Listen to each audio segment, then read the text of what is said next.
আমরা দীর্ঘ 22 দিন ধরে আন্দোলন করে যাচ্ছি।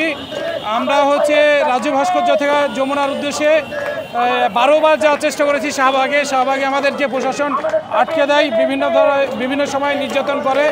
আমরা আজকে আমাদের কর্মসূচি অনুযায়ী এখানে আসার কথা, আমরা আসছি এবং আমরা চাচ্ছি আমাদের প্রধান উপদেষ্টার সাথে দেখা করতে।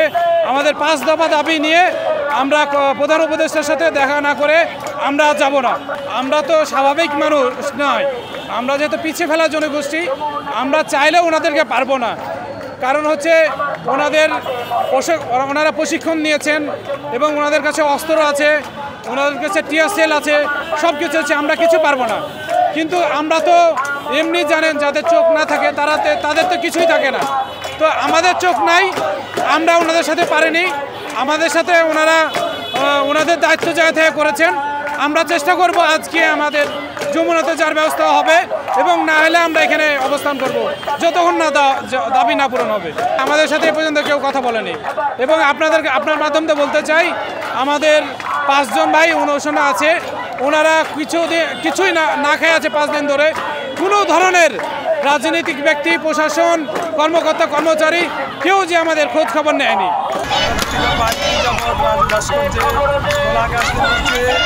আমাদের 5 জন ভাই আজকে 75 তারা পান করে না, অনশন।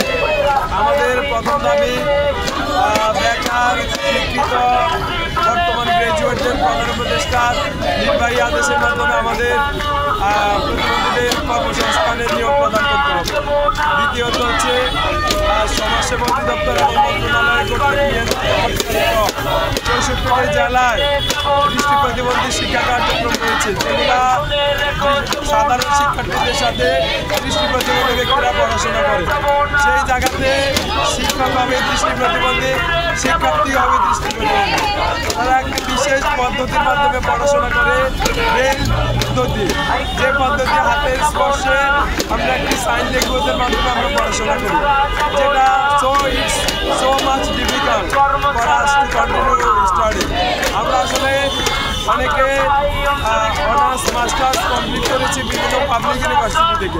তো সেই জায়গায় আমরা মাননীয় প্রধান উপদেষ্টার কাছে আমাদের একটাই দাবি, আপনাদের 18 কোটি জনগণকে সাথে নিয়ে আমাদের যাতে নির্বাহী আদেশে এক্সিকিউটিভ অর্ডারের মাধ্যমে যেন আমাদের নিয়োগ প্রদান করা হয়।